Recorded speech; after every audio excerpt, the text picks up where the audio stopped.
in this episode of the Living God's Light podcast. Is it important to heal to gain new spiritual awareness? I think that the only way we can heal is through spiritual means, by connecting with something that is greater than us, bigger than us. I was like, I'm so glad you found therapy, but I don't think I need that right now. You're telling me I'm going to have to sit in a room and just whine about our husbands? Colby was the guy I did not want to meet, but I am so glad that I met him and he came in my path. I am living God's light.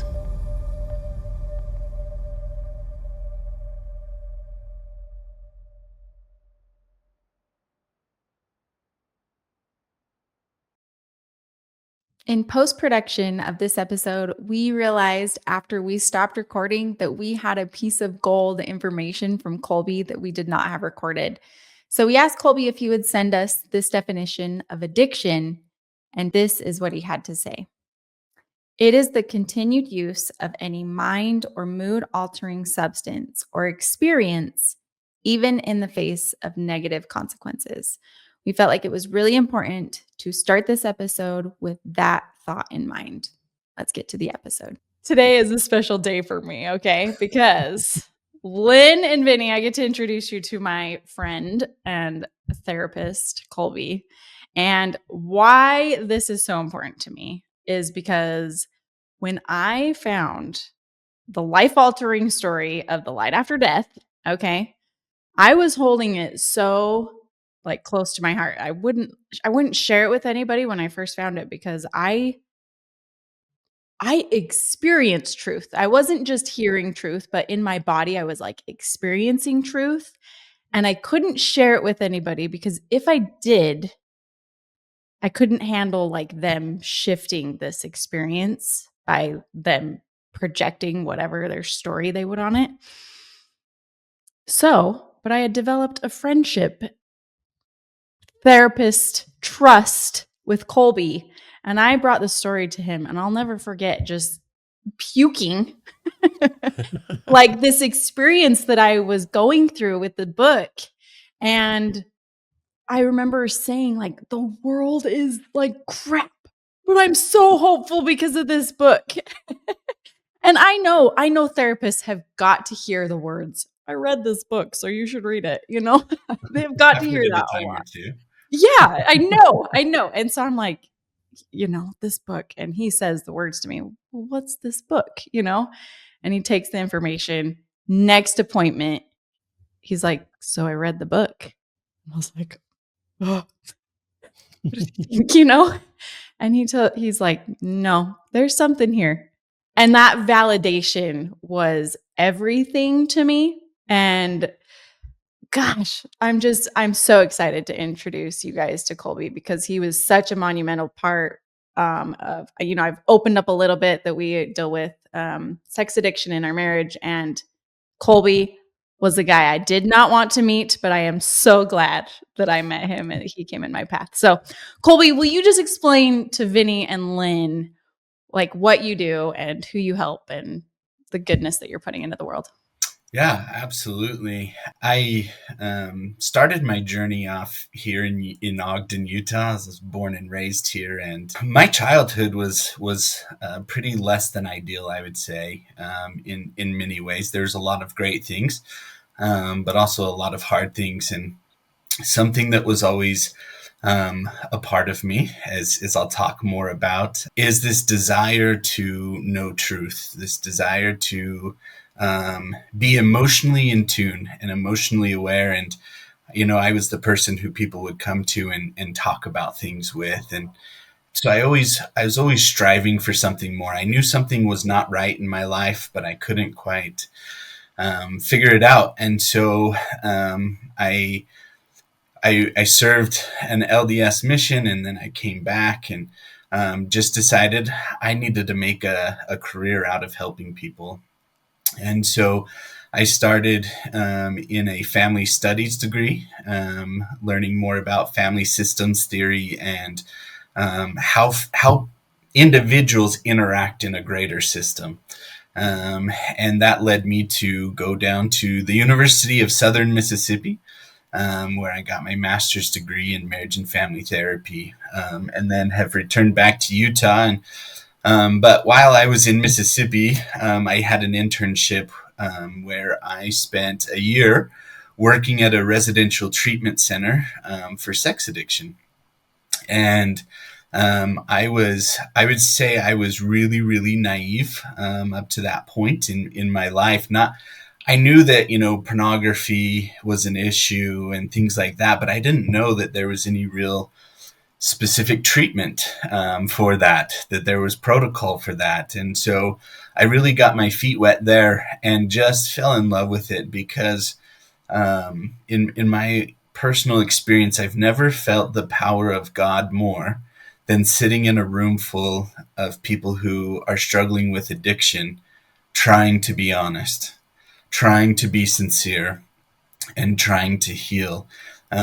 Those were some of the most sacred experiences that I've had in my life. I've been in private practice now for about 4.5 years, specifically working with sex addiction, porn addiction, and betrayal trauma, using Patrick Carnes' 30-task model. I've also branched out into a therapy model called IFS, which is internal family systems therapy, and something that Alyssa and I had a great opportunity to explore and invest in healing opportunities. And I'm kind of blending those models of sex addiction with IFS into my therapy practice. And I'd say that's probably about 90% of my caseload. Then I do some couples work and just some regular kind of depression, anxiety, disordered treatment as well. But 90% of it, I would say, is focused in addiction work and betrayal trauma. Probably the question that you might be thinking, Vinney and Lynn, you can correct me, but is like, why do we need a therapist on Living God's Light? Well, how are these two interconnected, right? And I know that I found God in that room right there. God found me. Like, I know that because of the IFS that Colby was doing, he was helping me discover the divinity within me. And so I want you, Colby, to kind of explain IFS, because people hear it and they're like, what is that? But it makes perfect sense once you hear it explained. Yeah, absolutely. My first introduction to IFS was probably about seven years ago. I went to a day-long training with his name is Dr. Frank Anderson. Frank Anderson, if you don't know, he's one of the leading kind of people for internal family systems, and he shared the experience of Pixar actually reached out to him and asked him to come to Pixar and to train them on the IFS model. And so he did that, and that's where the show Inside Out came from. Richard Schwartz is the founder and creator of internal family systems therapy, and he was working with a lot of individuals in a eating disorder and disassociation. He would work with a client, they would show great success, and then they would leave, and they would come back even worse. They would come back with more severe symptoms. What Dr. Schwartz decided and figured out was, not only do we live in systems, we are a system within ourselves. And so he started to work with the parts of us, and it sounds woo-woo, as I like to phrase it at times. It sounds woo-woo. It sounds weird when you think, well, there's a part of me that's this and this and this. But how many times have we referenced, well, there's the devil on one side and the angel on the other side, and they're kind of conflicting? Or I say, there's a part of me that wants this, but there's a part of me that is thinking this, right? And so it's already naturally kind of in our language, the way we speak. We're just making something that is covert overt, and we're just addressing it. It can get pretty complex, but there's essentially 4 basic roles in internal family systems. The self, as the model refers to it as, is our core energy. It's just what we're born with. It's just who we are. It doesn't need to learn. It doesn't need to grow. It just is. And that's when we're gonna be in our best self. That's when we feel a lot of compassion, a lot of confidence, a lot of curiosity. All of those really just kind of sentimental and spiritual realm of things. But then there's other aspects where what we call exiles. And exiles are the parts of us that hold trauma, that hold our experiences. They hold the pain of all of those experiences that we've had throughout our life. And they get shoved away. They get shoved down into the basement, and in a dark, cold basement, and the door is locked, and we try to keep them away because of the pain. We don't want to live in the pain. We don't want to experience the pain. And so we develop these other parts of us that are called protectors. And there's two different types of protectors. There's a protector that is proactive, and we call those managers. And there's protectors that are reactive, and we call those firefighters. And so the managers are proactively trying to navigate our life and protect us from feeling pain.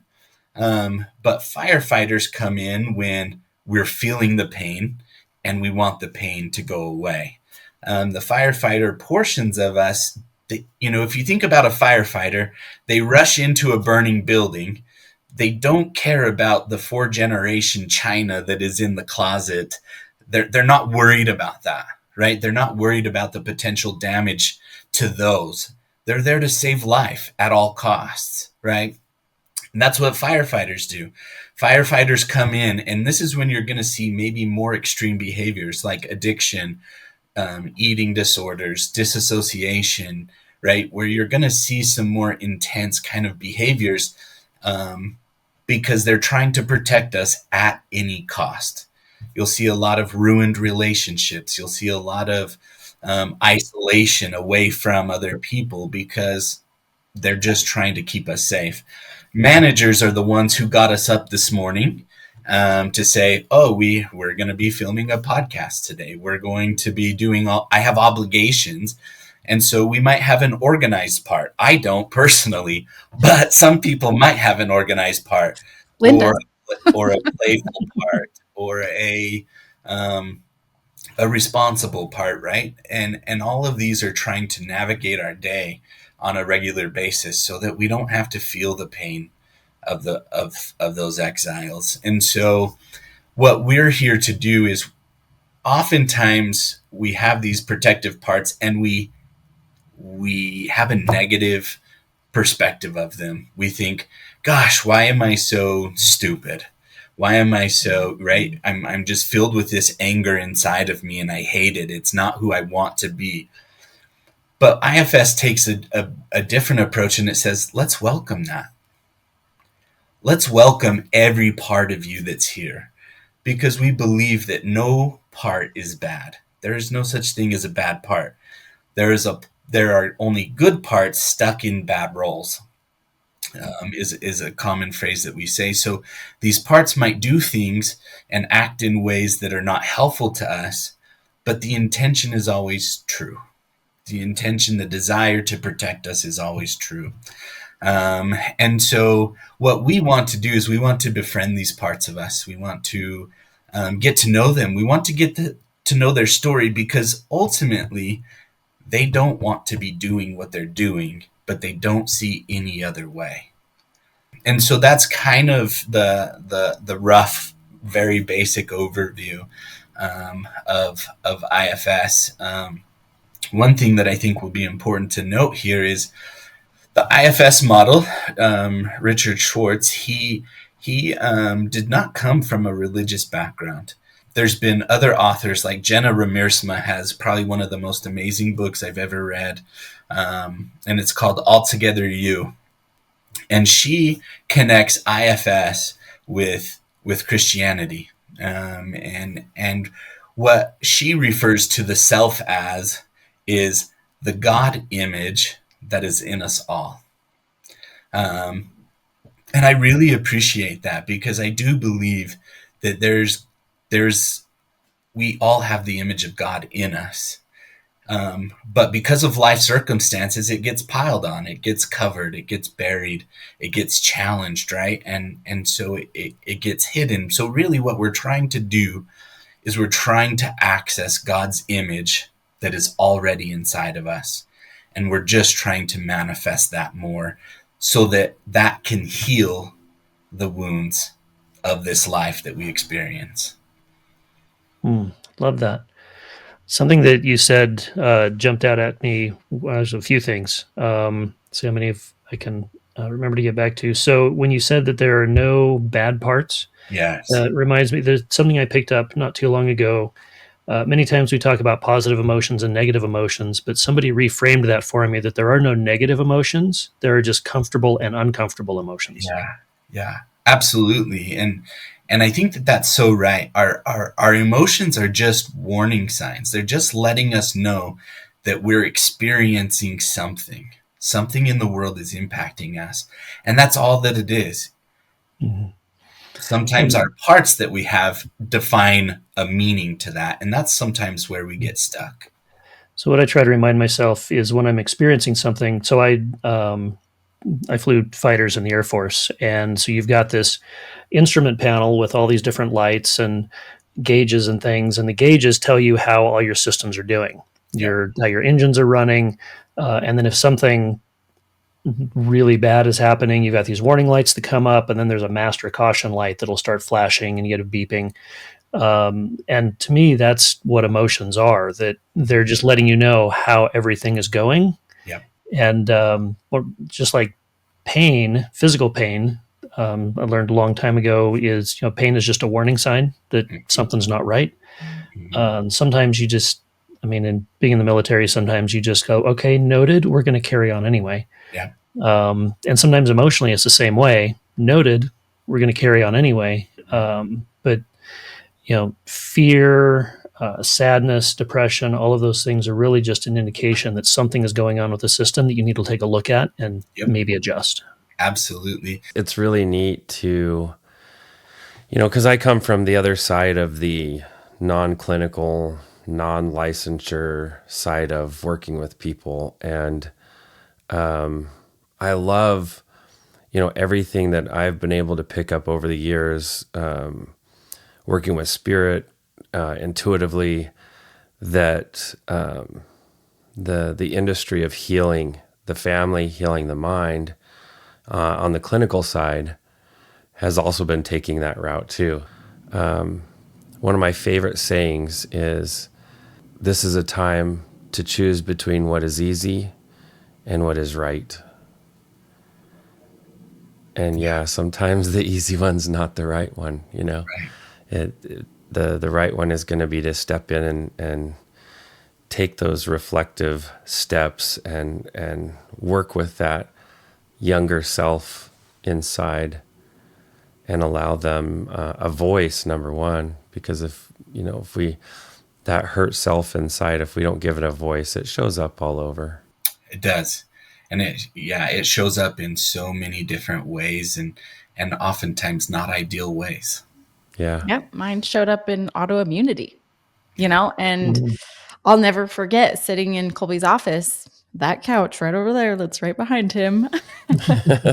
I'll never forget sitting there. And he took me on it really was a meditative journey of finding that younger part of myself that was in so much pain, that was coming up. And Colby was the facilitator, but I was the one that healed that part of me. And, we have to navigate life. And we have, all of us, no matter what your childhood was, you got something, you got something. And to be able to know that there is a way to to heal parts of yourself. I mean, for me, it was just so like, I'm excited to learn more modalities of therapy because I know that there's more, but particularly since IFS fell into my path, you know, I was able to heal myself, and that was incredible. It was totally so cool. And one of our past episodes, we talked about ego, and how do you even know sometimes what ego is, where it came from, like what it's doing? And IFS really takes, it's able to step and like pick parts of the ego out. Like this came,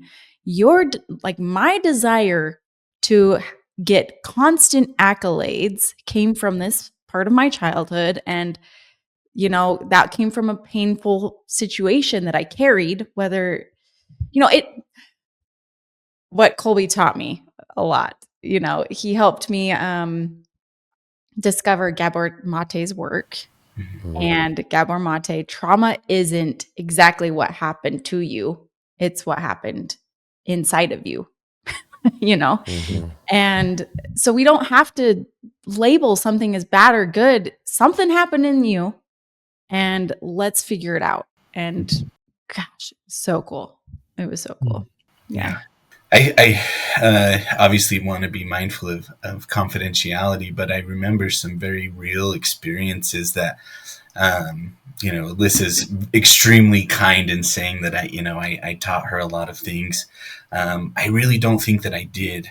I think I facilitated an environment where she could teach herself, and healed herself in that experience. I remember one key experience where she was able to give something to God. And how powerful that moment was. And I had nothing to do with it. I was internally panicking, going, what in the world is happening right now? Yeah, I am totally open. I'm totally open with you sharing. I think I actually shared it with our last conversation with Jeff Olson that I took my baby. Yeah. And I didn't know what to do with my baby. I can't raise my baby for 30 years, right? And Colby's like, I remember him going like, do what feels right. Yeah. And I was like, I'm giving my baby to God. And he's like, if that feels right. Yeah. So you're absolutely right. But he gave me a safe space to be able to talk to him, and keep going. I want to keep your perspective on that. And another thing that struck me when you guys were speaking was this kind of meditative journey, right? In my own experience with IFS, I was processing a current issue that I was experiencing in my life with my IFS therapist. And it was the craziest thing, because when we identify what's going on with us currently, what we do is we start to ask processing questions like, when do you first remember this being a part of your life? When did this intense emotion or this experience, when was the first time that you remembered that? And something completely unrelated with what I was going through led back to a time when I was in junior high. And I've always struggled in social situations. It's always been really uncomfortable for me. I went undiagnosed autism for 32 years of my life, and I just thought that there was something wrong with me. But social situations, are very, very uncomfortable for me, just kind of naturally. And I was always really anxious, wanting to make sure that I got to class on time. And so I waited by the door of the cafeteria, so the second the bell rang, I could run to my locker, get my books, and run to class so that I was not late. And I was standing there, and there's another kid that was next to me, and he looked at me, and he made a comment to me that said, "You're wearing different socks." And I know today's day and age, that's like the thing you do. But back in junior high, that was not the thing that we did. And so just this immediate, intense fear and overwhelm came over my body of being judged and being ridiculed and feeling less than. But that's where this part took me back to in my own experience, where, today, if I would have just been doing normal talk therapy, I don't think I ever would have connected those dots that something seemingly completely unrelated is where the official wounds started. And that's what I love about IFS is it offers that connection from where does this wound really originate? Because it's most likely not today. It most likely originated at a much younger place. So I have a question, and Vinney, you are a practitioner. Colby, you are a practitioner. So this question is for both of you. So I know my answer in my heart on this question, but I want to ask you guys, is it important to heal to gain new heightened spiritual awareness? You go first, Colby. Oh, okay. There's a part of me that likes to joke and be sarcastic, and I say, no, of course not. That's not important. Healing's not important at all.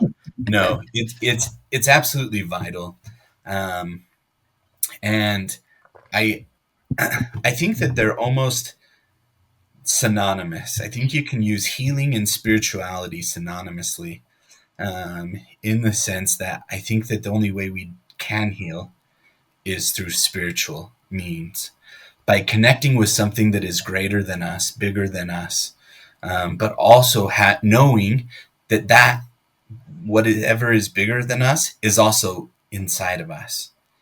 And so really it's just getting in tune with that, because I truly believe there's no such thing as a bad person.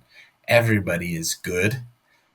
We get blocked, we get cut off, we go different ways, right? But at the core of us, it's always good.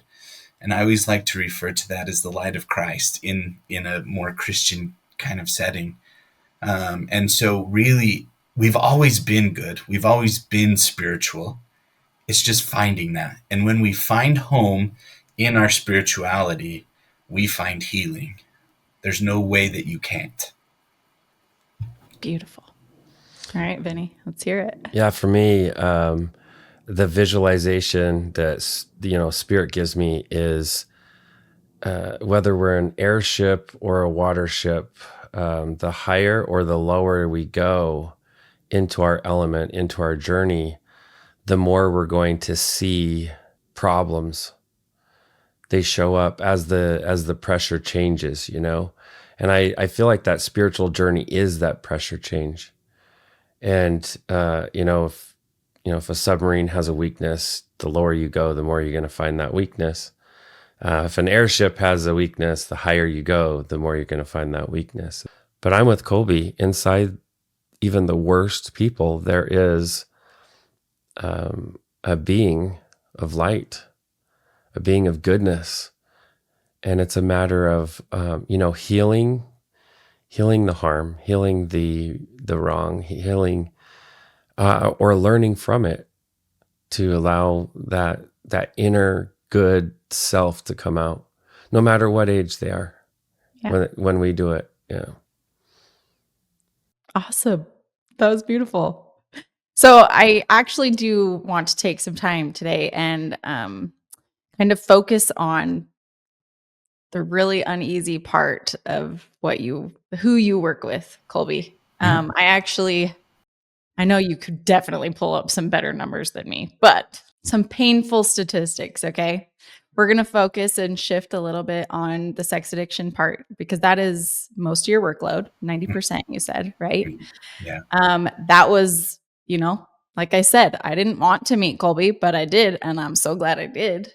I remember when Josh started on his therapy journey. I mean, he started seeing Colby's coworker Shane first, and he comes home and he's like, "Hey, there's this wives group starting," and I'm like, "No, this is your problem," And that was the attitude I had about it, and I was like, "I'm so glad you found therapy, but I don't think I need that right now. We have a lot of little kids at home. I need to be home with them. It'll be hard for us to both have appointments to go to."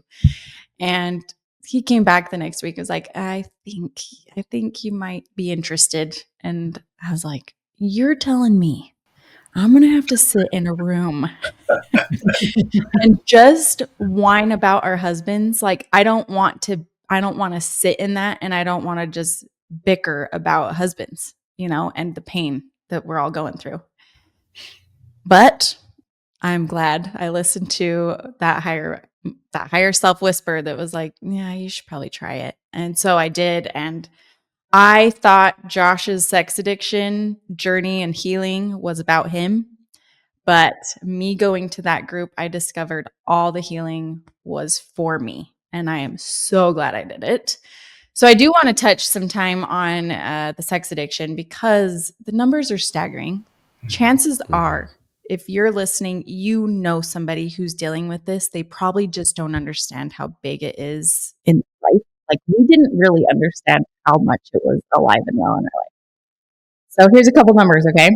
Pornographic websites received more traffic than Amazon, Netflix, and Twitter combined in 2023. Combined. I mean, think how many people sit and watch Netflix at night, But pornographic websites more than Amazon, Netflix, and Twitter combined. Whoa. One other one. Sorry. As of early 2025, I needed to put it into like scalable numbers. So I had it break that down for me. This is ChatGPT, by the way. Isn't it crazy how we're all shifting to trust ChatGPT when it does a good internet search? Okay. As of early 2025, the United States has an estimated total population of approximately 341 million people. Okay. So adults aged 18 and over comprise about 77% of the population. So that's 263 million individuals. Okay. 40 million people in America are regular visitors to pornographic websites, and this represents approximately 15% of the US population. So in a room of 100 people, 15 people have probably been regularly visiting pornographic websites. And I think this is important to talk about because, spirituality, like it can bring this freedom to you, but you don't even know that it's there if this is part of your reality, because it is your reality. It's something that they deal with constantly. And we lived it. So I feel like it's important to talk about. I feel like it's important to bring to light, to not be afraid of talking about it. And yeah, Colby, I'd love to hear, what your thoughts are. Yeah. Unfortunately, I was not shocked by those numbers, and quite frankly, I think that it's probably underreported. Because I think that number actually is probably much higher.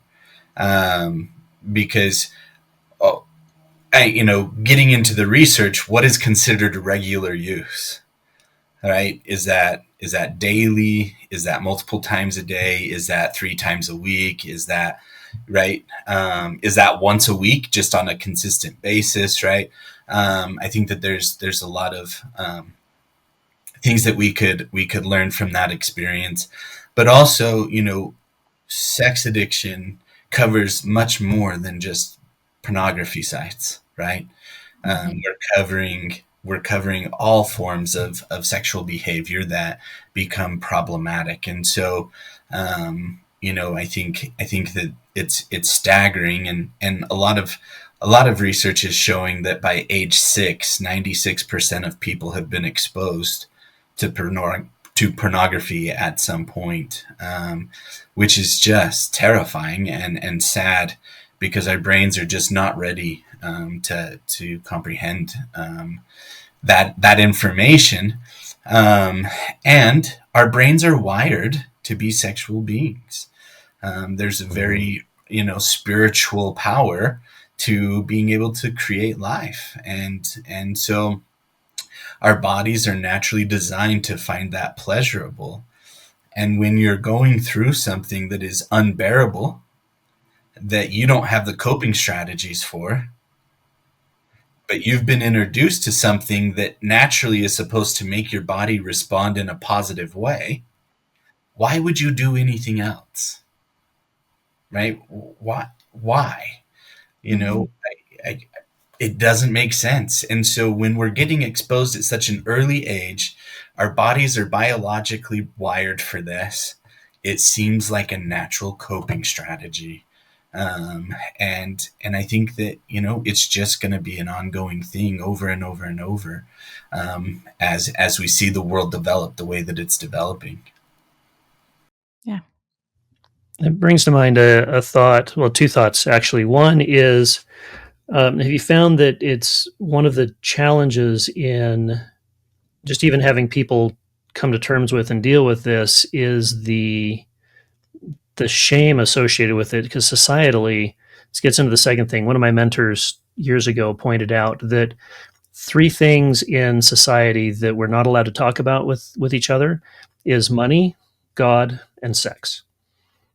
And yet those 3 things are really pretty essential to having a fulfilled life. I mean, we can talk about to what degree, Yep. but they all 3 of those have an impact. Like you just said, we're wired for this, but we can't talk about it. And if anybody is pulled in one direction, now they're kind of an outcast and something's wrong with them, even though there's actually not. It's just the way that they're dealing with, as you said, traumas and natural pulls. And so I think it's, or do you think it would be easier for people to deal with and turn those into healthy interactions if they didn't feel such shame and being an outcast for you talking about it?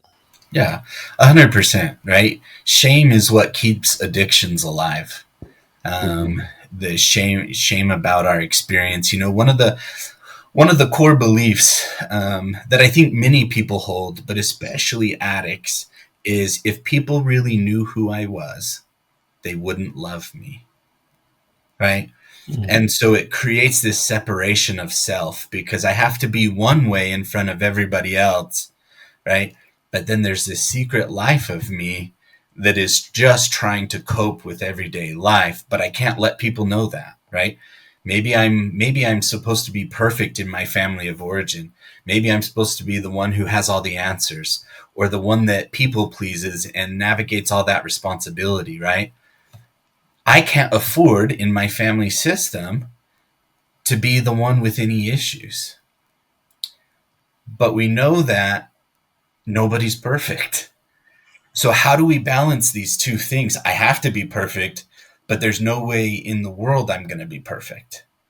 Well, we create a secret life so that we can maintain this perception of perfection while we're acting out in all these sexually compulsive ways to deal with the pain and suffering of hiding. And so absolutely, shame is by far the thing that keeps addiction alive and isolation. And, and with, I don't want to downplay any addiction by any means, because that's detrimental to anybody's experience and so difficult. What I've heard in my practice is from people who've had multiple addictions, they say that oftentimes sex is the hardest one. Because it's become more acceptable to be able to say, I'm a recovering alcoholic or I'm a recovering drug addict. But there's a stigma associated with I'm a recovering sex addict. There's lots of belief systems that society holds about sex addiction that simply aren't true. But that label, and so it's this isolation. It just further separates from society because of the nature of we don't talk about sex. Yeah, and I mean, one stigma I had in my brain before I learned was like a sex addict turns into a child perpetrator. And that is so wrong. And I did not know. I just didn't know.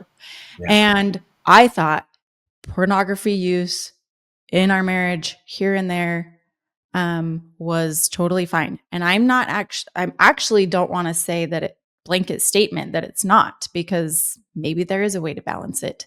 But with the emotional behaviors between me and Josh that were coming out, and I was dealing with a lot of loneliness and stuff. Like, we emotionally were not handling things well. And this was this root cause that I didn't even know was there. Didn't even know it because I just accepted it. And so what you're saying, like, yeah, we do have a lot of preconceived notions. We build up ideas in our head. And because we're not talking about it, we're not knowledgeable about it, you know? So that brings up the last thought that I had.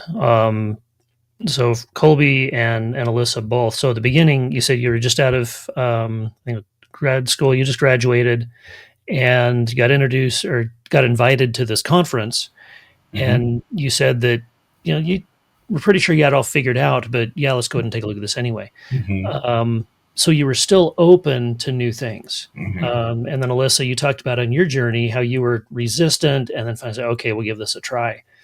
And what came to mind, Colby, when you were talking about that, so I love philosophy and studying that. It reminded me way back in the days of Socrates.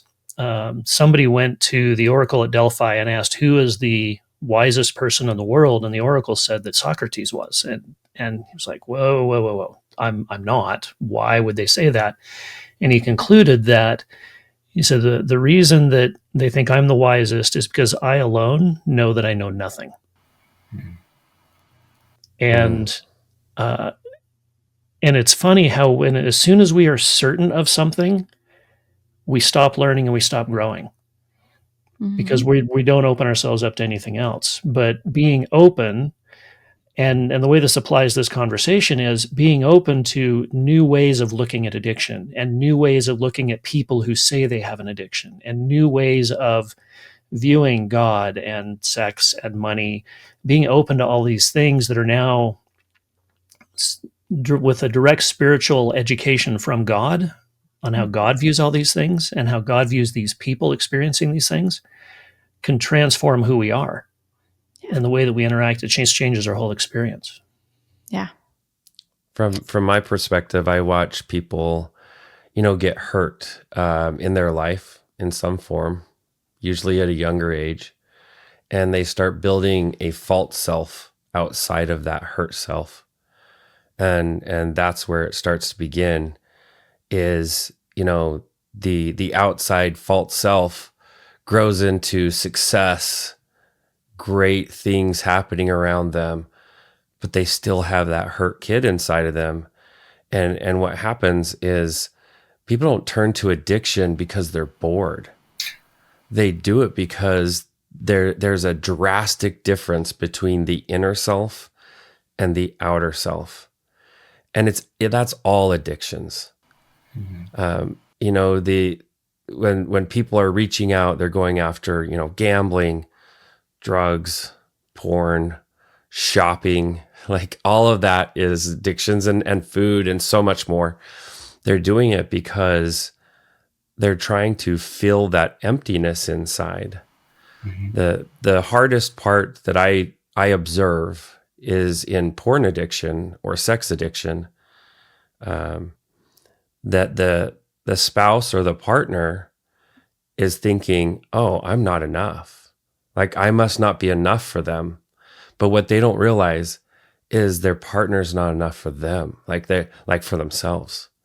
And that's what's feeding that. And it's so sad that this loneliness that feeds the addiction causes the addiction, not the addiction, but the loneliness to spread all around them. And I'll tell you what, bringing grace and bringing unconditional love into any addictive circumstance is where you find the beginning seeds of healing, the beginning seeds where you can go in and find where that emptiness is inside and start filling that up. And now there's less desire to go feed addiction in any direction. I like to refer to Colby as a trauma surgeon. He is. No, he is. He is a trauma surgeon. And he's really good at it. And everybody needs to know about it.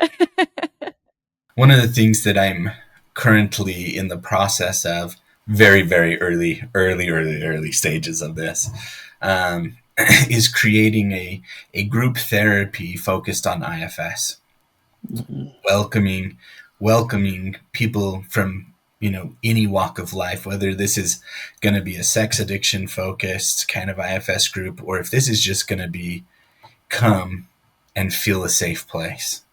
We don't have any one direction that we have to go other than to feel love and compassion for each other. Colby, I'm so excited for you for that because I felt a tangible difference between just having a me and you session and sitting in the group therapy. And I actually can say the same thing about Vinney when I came to the retreat. Like that group power and watching somebody else be vulnerable, find healing. I was healed in a way, because they were being healed. I was then also healed in witnessing it and being there for them. And wow, that is going to be incredible, Colby. I'm so excited for you to create that. Colby, thank you so much for coming on today. Absolutely. Seriously, thank you for spending time with us. It was an honor. Seriously, I'm It's a just pleasure getting to know you. Yeah. Yeah. Colby, where can people find you? And if people wanted therapy with you, how should they go about doing that? I work at a place called A1 Alliance Counseling Services in Riverdale. We practice under a group name, but we all are private practitioners here. And so you can go to a1alliancecounselingservices.com. You can go there. Our office number is 801-475-0402. And you can talk with our secretary and set up an appointment that way. Just with a reminder that I'm licensed in the state of Utah only, and so I can't license legally. I can't practice outside of Utah, but I'm more than happy to have conversations with anybody. And so, but that's probably the easiest. I've started a little venture as well at a place called Namaste Center for Healing down in the Salt Lake area, where starting some work in an IFS specific clinic who's also doing ketamine treatments as well. And so feel free to reach out if you have any questions about that as well. That's a whole nother topic, whole nother story. You got some friends that have some experience with ketamine that seems to have been beneficial. Yeah, absolutely. And so, but that's reaching out that way through the website or calling in. I do have my email, Colby Pomeroy @hushmail.com. Sounds super sketchy as a therapist, but it's just an encrypted email. So all the emails are safe that way. But those are the easiest ways to get a hold of me.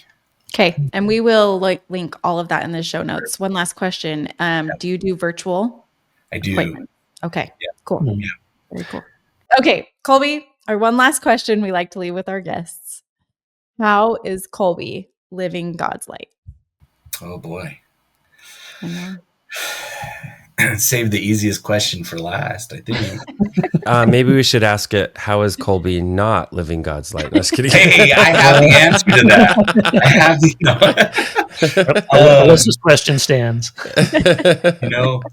I think the best way to explain it is learning how to be compassionate towards myself. Because if I'm compassionate towards myself, others are going to know and they're going to feel that same thing.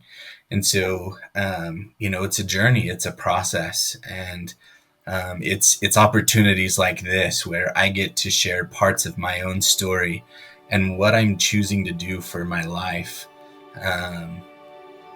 that is welcoming that compassion and privilege that I have. So I would say that's probably the way that I try most frequently. I love it. It's perfect. Perfect answer, Colby. Thank you so much for coming on our podcast today. I love you, and I have a feeling we might have another conversation in the future. So Love happy. you. Thank you so Colby, much. thank you so much. We All love of you you. and we love the work you're doing. We love it. Thank you so much. Thank you for expanding your light today. If you want to find more information, get connected to our community, or simply contribute, see our website at livinggodslight.org. As always, please subscribe.